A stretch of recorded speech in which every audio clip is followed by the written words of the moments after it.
guys, welcome back to another video. You find me at a very sunny but damp Snetterton.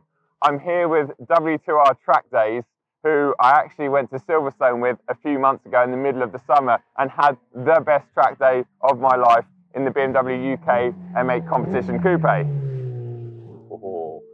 For those of you that don't know much about W2R, please check out my first video. There's a link to it up here where I speak to the founder, Ben, about everything they do, because they're not just a premium track day company. They also offer a Ginetta sort of race car program, whether you want to get into racing or whether it's just for pleasure. There's a number of things they do. So check out the website in the link below, and also check out my last video where I speak to Ben and he explains it far better than I'm ever going to do.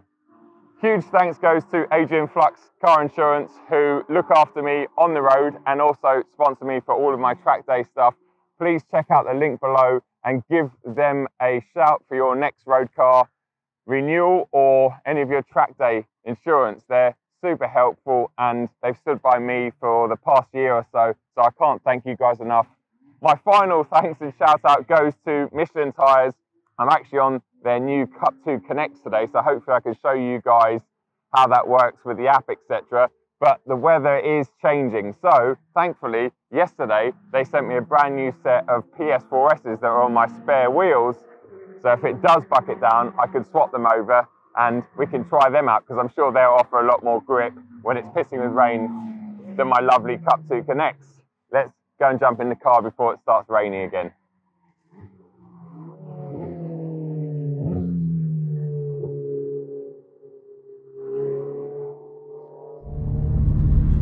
I've just finished 6 or 7 sighting laps. It's pretty damp out there, but that was probably about 20 minutes ago, so it's drying very quickly with this sunshine. The Michelin app informed me that 3 of my 4 tyres needed deflating a bit by about 0.2 of a bar. So I've adjusted the tyres. They've probably lost a little bit of temperature now, so they might be a little bit low, but we'll check that out once we get on to the circuit. We're just pulling out behind this insane R8 GT3 race car. I mean, that's just normal on a W2R track day. It's just nuts. The cars that are out here are insane, but there's all sorts of levels. So just going to start that now. Let's just start the app. There we go. And start that again. There we go. Okay.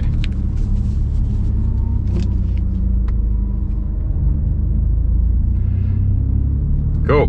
All right, here we go. Let's see what the track's like. Never be a hero on your first lap, especially when you're amongst some of the cars that are out here. As you can see, it's actually quite dry. Oh, massive drifts of the car behind me. What's this? Oh, GT3. What a car.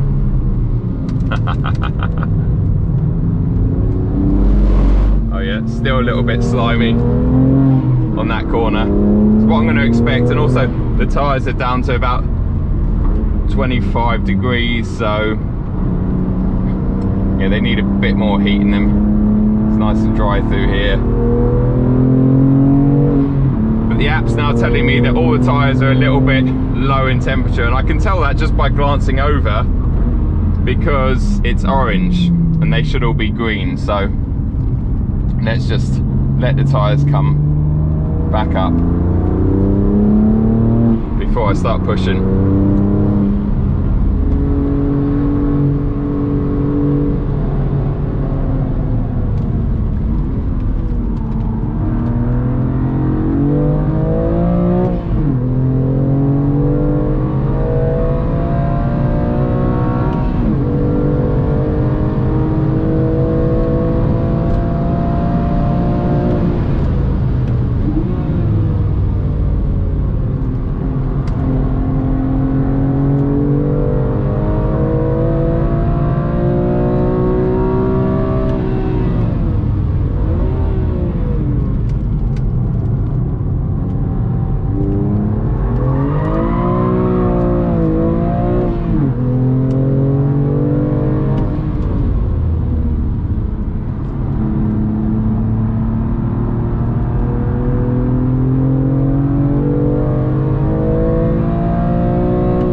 great little session. Gonna come in now, let the car and tyres cool down a little bit, grab some lunch. I've got that amazing Audi R8 GT3 car coming up behind me, so we'll get to see that and hear that one last time. Let's pull over through here. I'll open that window a little bit so you can hear it.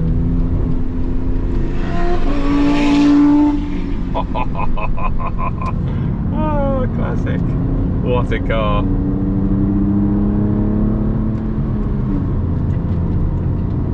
M2 is a great car out on track. It is heavy though, and I do fear the new M3 and M4, what are they, 150 kilos heavier than this again, and I know they're going to be stiffer and they're going to have bigger tyres and essentially bigger contact patches and stuff, but it'll be interesting to see what they feel like out on track, because they were very, very quick to point out what a track focused car the new M3 and M4 are. That's all they talk about, is all the track apps and this and that. And so yeah, let's see if BMW can put their money where their mouth is, and yeah, see how impressive the new M3 and M4 are going to be out on track, because if they are good, they might potentially be my next car. You've heard it here first. Right, another fast car coming up here. Let's just have a quick look at the app to end this run. Yes. Okay, so best time, not that we're timing, is a 2:14.6, so that's about 3 seconds off my quickest around here. I think I've done a 2:11, a mid 2:11 or something, but I'm still a bit hesitant out there because there are some wet patches, and also the fact that I know the grass is still very wet, so if you do run a little bit wide on an exit or even on a braking zone, it's going to be all over very quickly. So yeah, after lunch try and push that a little bit. But yeah, let's have a look. So adjust my pressures. So there it's telling me what I should do. Essentially take pressures out of all 4 tyres, but slightly different pressures of each tyre. But the thing is, I'm now stopping for lunch, so I'll redo that process. Once I get back, I'll go out, do a couple of laps, bring the tyres up to temperature, come back in and readjust. But yeah, very interesting. There's all my laps. So yeah, 2:26, 22, 16.5, 16.1, 19.3, 17.2, 16.9, 14.6, 14.7, and then a slow down lap. You can also actually replay your lap on this app. So the app actually uses the back straight as the start finish for some reason. Maybe that is where the grid is and certain races and stuff, but we can replay. So lap 1 we know is slow, so let's skip forward to, let's say, lap 6 or 7. There we go, lap 7. So you can see my speed, my G-forces, the lap time. So yeah, the 2:14.8. So this is actually my quickest lap. Really interesting. And you can look at the pressures, the live pressures that were happening, obviously, while I was driving, that I can only glance over at when I'm driving. So this is really cool. That's just, that's pretty epic. Unbelievable. So yeah, coming through final turn, like I said, 75, 80 miles an hour, then probably down to about 50 for this left-hander, even slower, 40.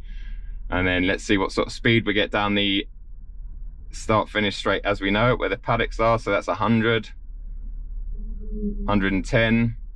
I think I reached about 130 each lap, 128, 129, 130 exactly, and then slow down to what, about 80 odd for turn 1. But that's fascinating, really cool. Obviously I can look at all this in more detail once I get home.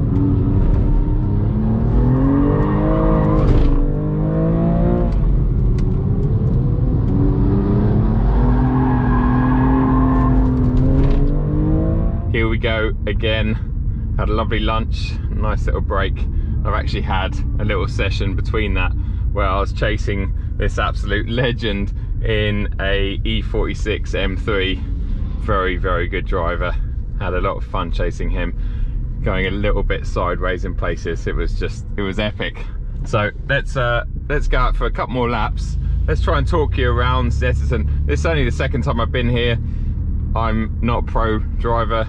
I don't claim to know the lines exactly around here, but I'll talk you around what I'm doing and where I'm going, and hopefully that might help you a little bit when you come down here the next time. Okay, here we go. Into into the final turn, about to start a complete lap. Second gear, third gear, let it sing all the way out. That's 100 miles an hour, 110 in third. Get to about 135 before we hit the brakes down here. There we go. Bleed off the brake slowly. Car slides out a little bit. Catch the apex late here. Then off the limiter here for a second. Hard on the brakes. Get the nose in. You can have a bit of fun on the way out if you want. I've got everything switched off. All stability and traction. Turned in a little bit early there. It's hard not to really. Just grab fourth down here, about 120 into the braking zone. Again, try and get it stopped, turned, and then on the power.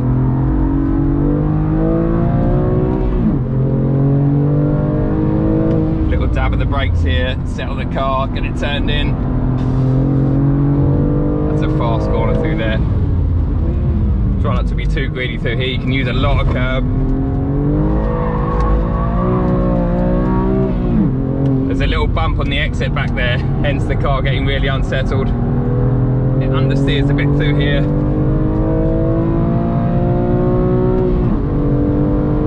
We're slowly catching one of the smaller Ginettas in front. We've got one of the faster ones behind.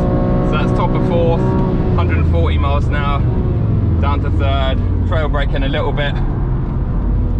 This is a slow right hand, you can either take it in second or third. The third, it understeers a bit like that. Then we got this roller coaster section, which is pretty sketchy in the wet. And then you got this really fast final right-hander, which is taken at sort of 85 miles an hour. Tightens up, tightens up, tightens up into the final corner.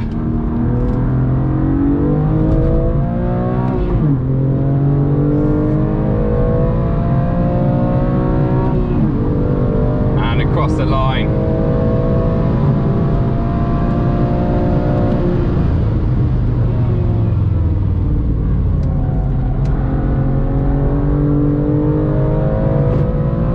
I love track days, and I really love W2R track days. I'm not just constantly plugging these guys. I can't tell you how good both of the track days that I've done with them are.